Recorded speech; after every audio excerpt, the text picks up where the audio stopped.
I don't even know if this is gonna work. It says it's working. Happy Tuesday. I usually do these Monday morning coffee chats. How can I move that thing? It's a little tricky here with the internet. So I literally just rode my baby, my warrior, up the hill to get really good internet. So I am at my parents'. I've gotten a few questions in my DMs.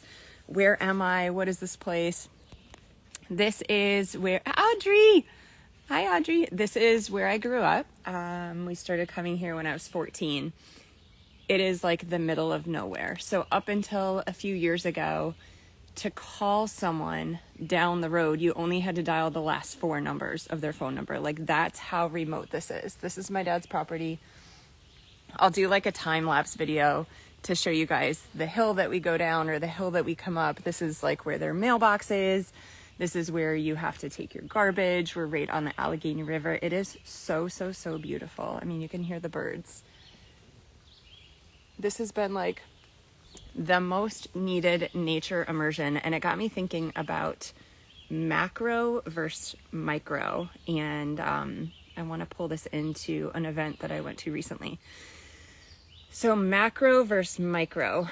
I talk a lot about microdosing connection and microdosing self-care. And I think it's super powerful because, you know, we're all like really busy in our lives. And, you know, for so long, I would say things like, well, let me just, you know, push through the day. And then when it comes to evening, I can finally relax. Or let me just push through the week. And then when I get to the evening, I can finally relax. What I noticed in my own body, and then after like nerding out on some of the science, is when we do that, we're teaching our nervous system, we're basically preventing our nervous system from knowing how to actually relax when we get to the evening or when we get to the weekend. And so what happens is we're ramped up, we're like living in this beta state, this high cortisol go mode. And then when we get to the place where we can let go and like do nothing and catch up, a lot of times we don't know how to access it. And so it ends up looking like we doom scroll or we, you know, get other work done. I don't know. For so long, I had such a hard time relaxing. And so what I've learned over the last few years is that microdosing connection, microdosing nervous system regulation in the 2 minutes throughout the day, rather than waiting till I can get a huge like 1 hour chunk of relaxing, has made all the difference. And there's really, really powerful neuroscience behind that we're basically like teaching our amygdala, our brain's security guard, it's safe to fill in the blank. It's safe to sit and do nothing. It's safe to relax. It's safe to let the emails wait. It's safe to not instantly reply back to that text, right? So I don't know how many of us have like gone to put our feet up in the middle of the day and all of a sudden all these voices come in, like either what the hell am I doing? Like, how dare I do nothing? How dare I pick up a book? I need to be doing my emails. I need to be doing whatever. That's our amygdala trying to pull us out of something that's unfamiliar. It's trying to tell us that this isn't safe.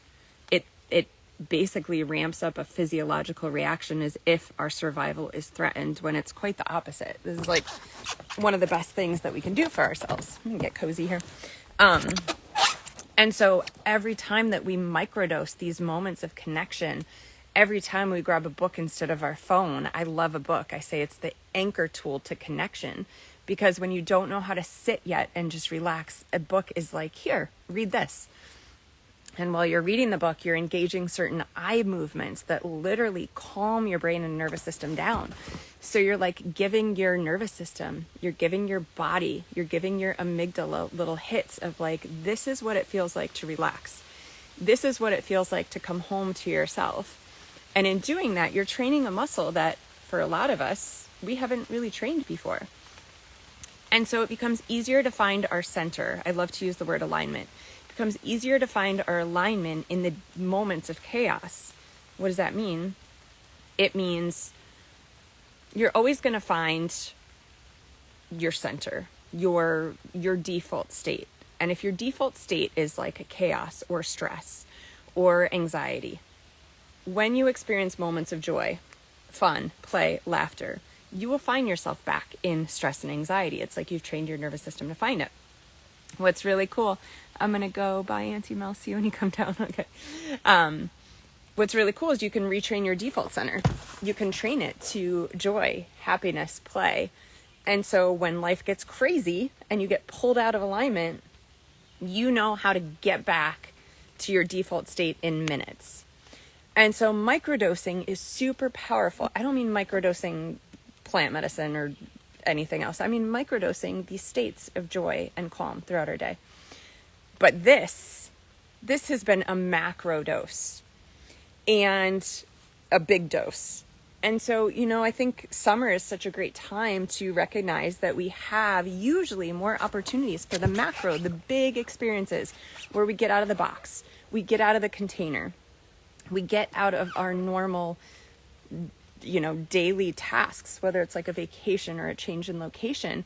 And this gives us an opportunity. It's like our nervous system is like, where are we? What's going on? This gives us an opportunity to anchor in, like, what is it that I want to create? How is it that I want to feel? And so regardless of if you're in nature or, wherever you're going for your vacation this year, I think something that's really important is to bring tools, to bring strategies, this is why I travel with books, like to bring things that help you create an opportunity to regulate your nervous system. When we've kind of pulled out the rug, and it can be very like disjointing. It can be very what's the word? I have a loss for words because I'm like so relaxed. My brain feels like a noodle. It's a great opportunity to retrain the nervous system when your nervous system kind of doesn't have its footing. It's like, where am I? What is this place? What am I doing? These are great times to use the anchor tools. These are great times to engage in like the morning sit spot, which I love. Do it in a new place, right? You're like doubling down on that, training your amygdala. The other thing I want to bring up is, I went to this return to nature event maybe a week ago at this point in Tennessee. One of the best events I've been to in a long time. One of the most aligned events I've been to in a really long time. There's something so different about speaking in like a conference center, sleeping in a hotel, and walking around the insides of a hotel all day, going through vendor halls, versus something like this return to nature event. I can't tell if that's rain or wind.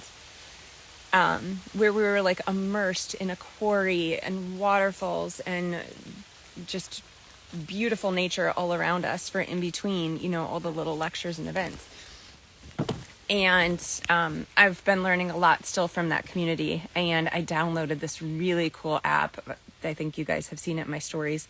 It's called My Circadian App. And I'm going to bring a really good book into my book club in the fall, because I think this is another really powerful opportunity for the macro and the micro, for the learning to really understand the power of light, especially sunlight, and how our body needs and craves it.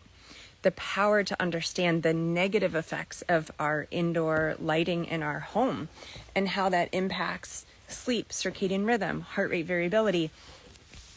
This app, this woman named Sarah, who's the speaker at the event, designed this app, and it's really cool because you can literally like measure the light in your environment. And she's got a ton of great like articles and videos. Like, this is the amount of light that you want during the day. This is the amount of light that you want in your evening wind down routine. So you can really start to have like some data to help you see how powerful impacting the light in your home can be. And these things will all really help you when it comes to like fall and winter, when we're all, depending on where you live, like a little bit light deprived, sunlight deprived. So I'm going to be teasing that a little bit. The book I just downloaded and I'm starting to read is great. I want to get a little bit further and possibly ask this author to come into our Book Nut community. But I say all this to say, because I got to go pack, hit the road. I say all this to say, hi, greetings, Ada.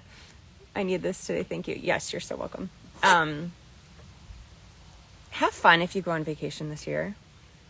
It's so expansive to get outside the box and like be in a new environment. And I think it's also really important to keep our anchor tools with us. I travel a lot. a lot. And there's a few things that I always bring to help me feel consistent. One is my coffee bar. I always bring my Four Sigmatic coffee and like my healthy creamers and stuff. 2 is my books. 3 is usually a journal. 4 is my Photon Sauna Space light, so I can control the light environment at night and in the morning. But you know, travel is such a great way to get expansive, to kind of get off our regular routine, to get some great ideas. I always feel super inspired after travel, especially nature immersion. And I'll keep you guys posted. I'm going to keep playing with this app. I'm learning a lot, and I want to be able to like share the information in a really tangible, easy to digest way. But ask me any questions. You guys can DM me as I'm reading this book and playing with this app. I did some readings of the environment last night with house lights on, and then sitting out on the porch, and then putting my Sauna Space Photon light on. Sauna Space Photon light on. So basically one of the things Sarah taught in her lecture at Return to Nature was that you want your light environment to be 10 lux or less in the evening. And it's interesting because you can literally, you take a picture on your camera phone and it'll say like how many lux of light is around you. And so if you've got house lights on, it's like, it's literally mimicking like daytime light. And so our brain thinks it's daytime. And so that prevents, you know, all the natural rhythms of what our body does at night, our healing response, our lymphatic system, growth hormone, melatonin, like all these things are stopped because of our household lighting. So it's really powerful. Getting bitten by mosquitoes. Really powerful information. Definitely want you guys to all really understand this going into winter and late fall. So I'm looking at bringing this book in maybe September, October. Keep you posted. All right, I'm gonna get on my beautiful quad, she's my baby girl, and head down. I'm gonna show you guys a time-lapse video going down this hill. It's literally like you go back in time. It's so cool. And then we're off to our next location, so see you later.